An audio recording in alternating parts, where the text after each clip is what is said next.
የጽናት አባት ከገጠር ማንም ሰው ሳያውቃቸው መምጣታቸው ማንም ሰው ሳያውቅ ሰርፕራይዝ ያደረጉት። እንደውም የኪራይ አባትም እንደዛ ሰርፕራይዝ ነው ያደረጉት ማለት ነው። ሁለቱም አባቶች መጥተዋል። የኪራይም የጽናትም አባት መጥተዋል ማለት ነው። በዛሬ ቀን ብዙ ነገር ተፈጥሯል። ጽናትም ለአባቷ ብላ ዩኒፎርም ለብሳ ተማሪ መስላለች ዛሬ። ሁለቱም ተጨናንቋል። ኪራይም ጽናትም ተጨናንቋል ማለት ነው። የጽናት አባት ሁሉንም ምስጢር አውቋል። ውድና እየተከበራችሁ የሲፈን ቤተሰብ ደህና ናችሁ ያላችሁ ሰላማችሁ ይብዛልኝ። በዛሬ ቀን ጽናት ድራማ ክፍል 46 ተለቋል። ብዙ ነገር ተፈጥሯል እና ጽናትም ሳታቅ ኪራይም ሳይቅ የጽናት አባት ጤፍ አምጥቶ ወደዚህ እየመጡ ነበረ ሰርፕራይዝ ሊያደርጉት ማለት ነው። ግን ቢሆንም ግን ልክ አዲስ አበባ ሲደርሱ በሌባ ተዘረፉ። ጤፍም፣ ቦርሳም፣ ስልክም ሁሉም ነገር አጥቷል እና በሰው ስልክ ደውሎ ነው ጽናትን ያገኙት። ከዛ ሲመጡ ጽናት ተጨናንቃለች። ልጄ ለምንድን ነው ትምህርት ቤት ያልሄድሽም ብላ ተጠየቀች። እሷም ደግሞ አንተን ትቼ ያልሄድም ስትል ሂጂ እኔ ምሩ አለችልኝ አሉ ማለት ነው። እና መጨረሻ ላይ ዩኒፎርም ለብሳ በጭንቀት አባትን እስከ መቼ ዋሻለሁ?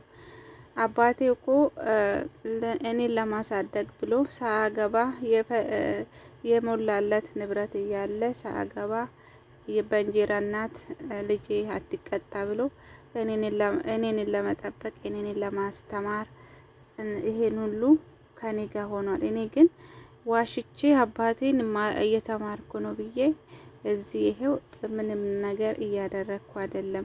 ገጠር ደግሞ ስንት ሰው አገባሻለሁ ተብዬ አሁን ያን ብዬ አሁን ደግሞ ከኪራይ ፍቅር ይዞኛል ካልኩት ምን ይላል አባቴ? ልቡ ይሰበራል። ስለዚህ ምን ላድርግ እያለች ነው። ኪራይ ግን እውነቱ እናውጣ ይሻላል።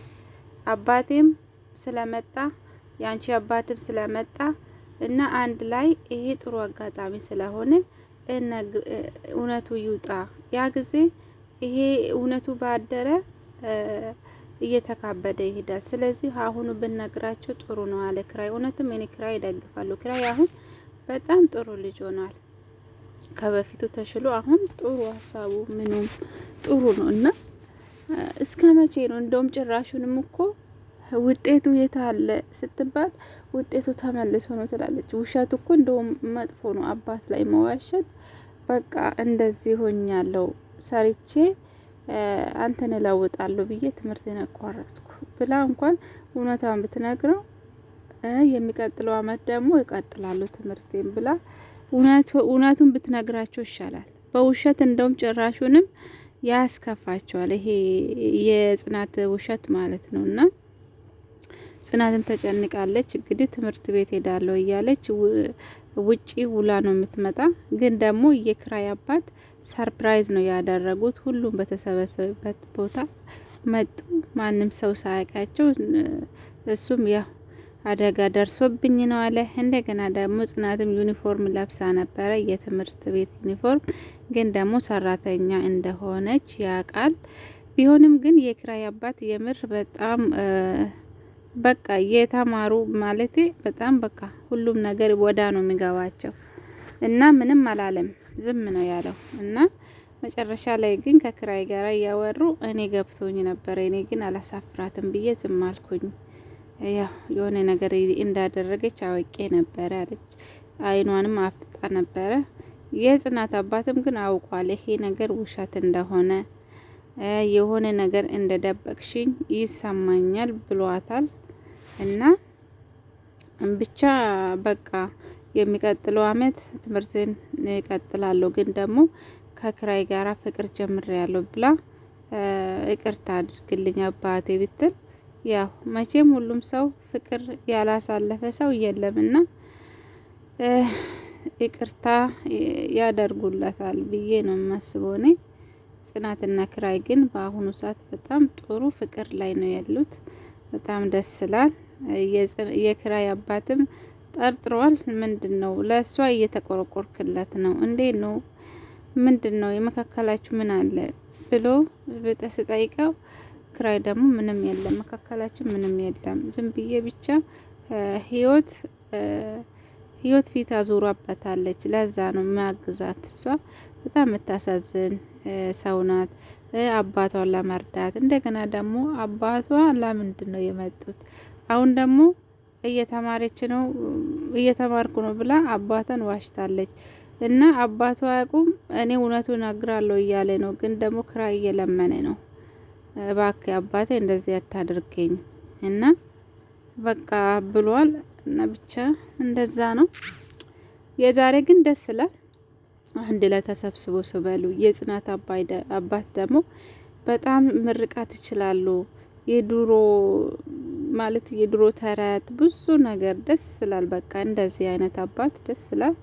እነ ጽናት ታድላለች። በዚህ ባልም አግኝታለች። ምርጥ አባት አላት። ቤቲ ግን ሰራተኛ ነሽ ምንነሽ ብላ ነበር የምታንቋሸው። ግን ሀብታም ናት። እኔ እንዳየሁት ጽናት በሁሉም ነገር በቃ በሁሉም ነገር ሙሉ ሴት ናት። እና በዛሬ ቀን እንግዲህ ብዙ ነገር ተፈጥሯል። ናሆምም ምሩም እንደዛ ነው። እና በዛሬ ቀን እንግዲህ ብዙ ነገር ተፈጥሯል። ደስ የሚል ድራማ ነበረ። ግን ጭንቀትም ቢኖር ደስ ይላል። ተሰብስበው ሲበሉ ሲጫወቱ። በዛሬ ቀን ኪራይና የኪራይ አባት ስፖርት ተጫውቷል። እና ያው ቅድም ከዛም በፊት የምነግርህ ነገር አለ አባቴ ብሎት ነበረ። እሱም ደግሞ በኋላ ነው ያለው። ግን አሁን ደግሞ ምን ነበረ ያልከኝ ንገረኝ ስለው አይ ምንም አላልኩም ማለት ግን ደግሞ ስለ ጽናት ልነግረው ነበረ። ቢሆንም ግን የኪራይ አባትም ጠርጥሮታል።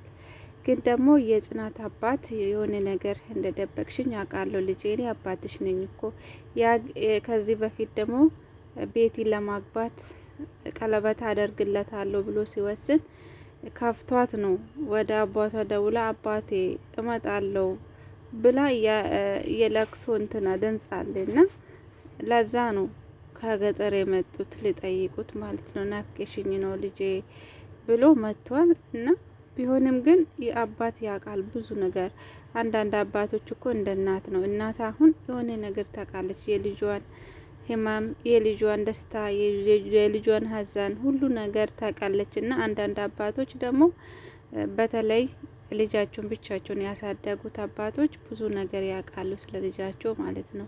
ስለዚህ እኔም አባትሽ ነኝ አውቃለሁ፣ ምን እንደሆንሽ ምን እንደተፈጠረ ባላቅም ግን የሆነ ነገር እንደሆንሽ ውስጥ ይነግሮኛል ያሉት። እና ለዛ ነው ዛሬ ብቅ ብሏል። አንድ ላይ ሆናል። የኪራይ አባትም የጽናት አባትም እንደዛ ነው። እንግዲህ በቀጣዩ ሽማግሌ እንደብላክ ተስፋ አለኝ። ኪራይ እንግዲህ ሽማግሌ ይልካል ለአባቱም ነግሮት ሁሉም ነገር ምስጢር ወጥቶ በቃ ሽማግሌ ከተላከ ኪራይና ጽናት ተጋብቶ ወልዶ ደስተኛ ሆኖ እንደሚኖሩ ተስፋ አለኝ።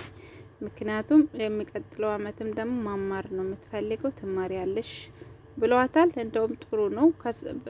እንኳን ፍቅር ጀመሩ ተማሪም ትሆናለች፣ የአባቷን ህልም ትሞላለታለች፣ አባቷንም በደንብ ታሳክማለች።